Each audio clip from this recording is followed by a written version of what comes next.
ሳምራዊት ጥዕና ስለ ዘይረኸበት ክትሕከም ናብ አዲስ አበባ ኸደት። ኣብ አዲስ አበባ ድማ መሓዝኣ ስልካ ምልዓል ኣበየታ ኣብ ዘይትፈልጦ ዓዲ ተጨነቐት። ቶማስ ሓዋ ሓሪና ድማ ምስ ሳምራዊት ተጠማመቱ። ሳምራዊት ድማ ብጣዕሚ ኣትኪራ ጠመተቶ።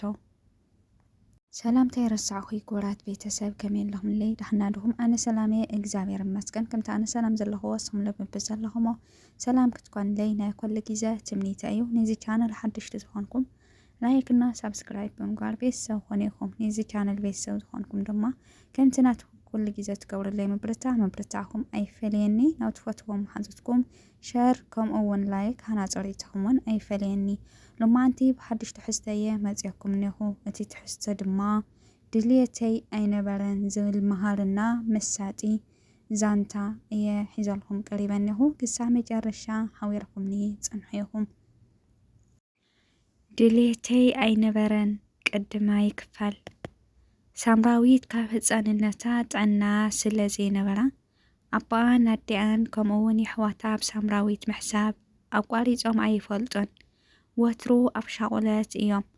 ክልተ ይሕዋታ ኣብ ደገ ስለ ዝነብሩ ከዓ ኣውፂኦም ንክሕክምዋ ተዘራረቡ።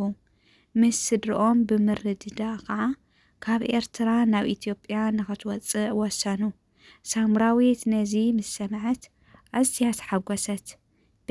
በቲ ሓደ ከዓ ስድራኣ ወሊዶም ከም ዘይወለዱ ሰለስቲኦም ደቆም ገዲፎሞም ክወፁ ኣሻቐላ። ግድን ውፅኢ ስለ ዝተባሃለት ከዓ ንስድራኣ ተፋንያ ንስደት ተምርሐት። ኩሉ መንገዲ ብደገፍ ናይ ኣሕዋታ ስለ ዝነበረ ኣዝዩ ፅቡቅ እዩ ነይሩ።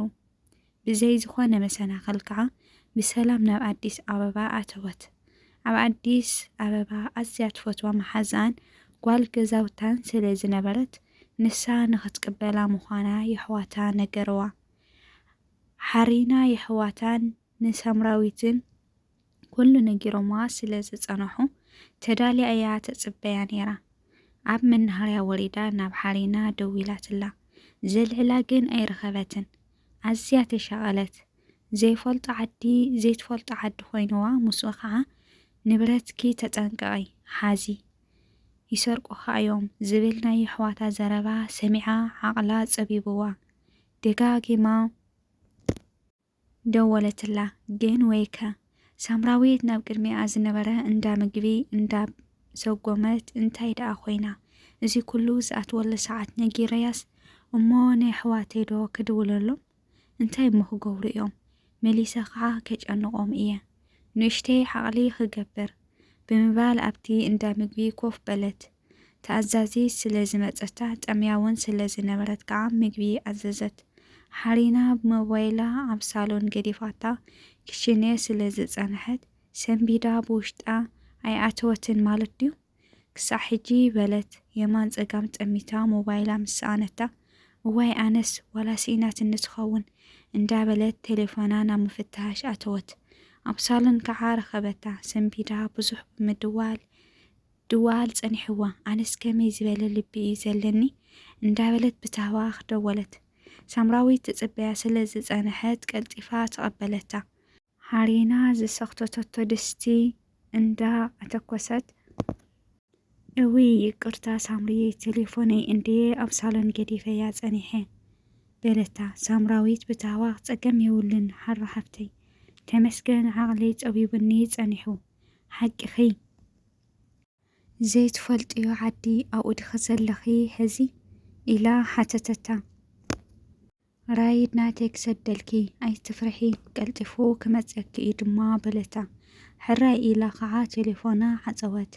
በዓል ራይድ መፂኡ ተታሒዞም ናብ ገዛ እንዳ ሓሪና በፅሑ። ሓሪና ኣዝዩ ፅቡቕ ኣቀባብላ ተቐበለታ።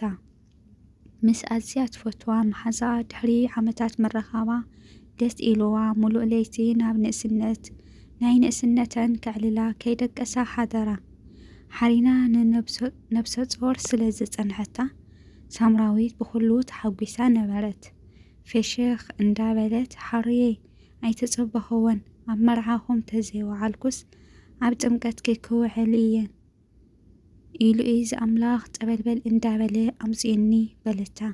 ሓሪና ተቐቢላ ይገርመኪ እዩ ሳምርየ ንማማ ንኽትመጽእ ሓሲብና ነርና ክጥዕማ ግን ኣይከኣለን ካብ መጀመርያ ኳስ ኣዴኻ ኣብ ጎንኻ ክትህሉ ኣለዋ ቤጃኺ በለታ ሕጂ ደኣ ንዓኺ ክንዲ ኩሉ ሰዲድለይ ኣዴይ ዘይመጸትኒ ኸማን ኣይብልን በለታ ወይ ክንድድኻስ ክንደየናይ ድምዋ ቶምኸ ደኣ ምሳኺ የለን ድዩ ኢላ ድማ ሓተተታ ሓሪና ድማ ኣይ ቶም ሓወይ እንታይ ጣጣ ኣለዎ ኢልክዮ ኢኺ ሎሚ ይመጽእ ጸኒሑ ገዲፉካ ይኸድ እዩ ከምኡ እንዳበለ እዩ ድሓን ከምኡ እንተኾይኑስ በሊ ሕጂ ንደቅስ ወግሒው እኮ በለታ ሓቂኺ ተባሂለን መብራህተን ኣጥፊአን ከዓ ደቀሳ ቶማስ ቁሩብ ውዒ ዝበለ እዩ ምስ ሳምራዊት ከዓ ካብ ቀደሞም መተሃላለኽቲ እዮም ነይሮም ወላዳ ካብኡ ትንእስ ትኹን እምበር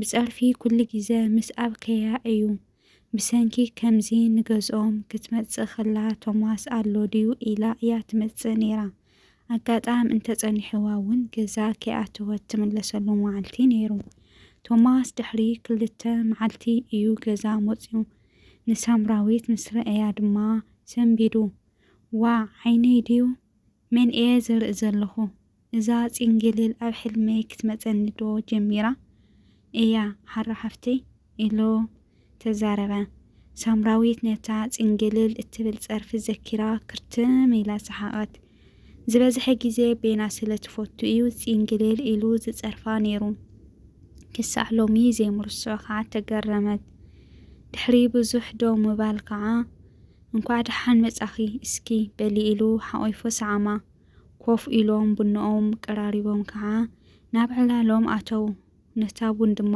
ሳምራዊት እያ ሒዛታ ነይራ ቶማስ ከዓ ኣብ ቅድሚኣ ኣብ ሳሎን ኮፍ ኢሉ ሰሰሪቓ እንዳጠመተት ከላይ ክፋል ይቐጽል ኩራት ተኸታተልተይ ሎማዓንቲ ሒዘልኩም ዝቐረብኩ ድሌተይ ኣይነበረይ ዘርእስታ ሓዳሽን ቀዳማይ ክፋልን ኣብ ሓቀኛ ዛንታ ዝተመርኮሰት ብሳጢ ዛንታ እየ ሒዘልኩም ቀሪበ ነይረ ክሳብ መጨረሻ ሰሚዕኹምዋ ክትኮኑ ተስፋ ይገብር ወይም ክትሰምዕዋ ተስፋ ይገብር እንተሰሚዕኹምዋ ከምቲ ኩሉ ግዜ ትገብሩለይ ምብርታዕኹም ኣይፈለየኒ ናብ ትፈትዎም መሓዙትኩም የሕዋትኩም የዕርክትኹም ኣካፍልዋ ኢኹም ብዙሕ ትምህርቲ ስለ ዘለዋ ናይዚ ቻናል ሓደሽቲ ዝኾንኩም ድማ ላይክ እና ሳብስክራይብ ምግባር ቤተሰብ ኮነ ኢኹም ኩለኩም ፈቱ ንትገብሩለይ ምብርታዕ ብጣዕሚ እየ ዘመስግን ሓናፂ ርእይቶኹም እውን ኣይፈለየኒ ኣብ ቀጻሊ ብኻልኣይ ክፋል ክሳዕ ንራኸብ ሰናይ ግዜ ሰናይ ቅንያት ክኾነልኩም እምነ ንትገብሩለይ ምብርታዕ ብጣዕሚ እየ ዘመስግን ሳምራዊትና ቶማስ ክፋቐሩ ድዮም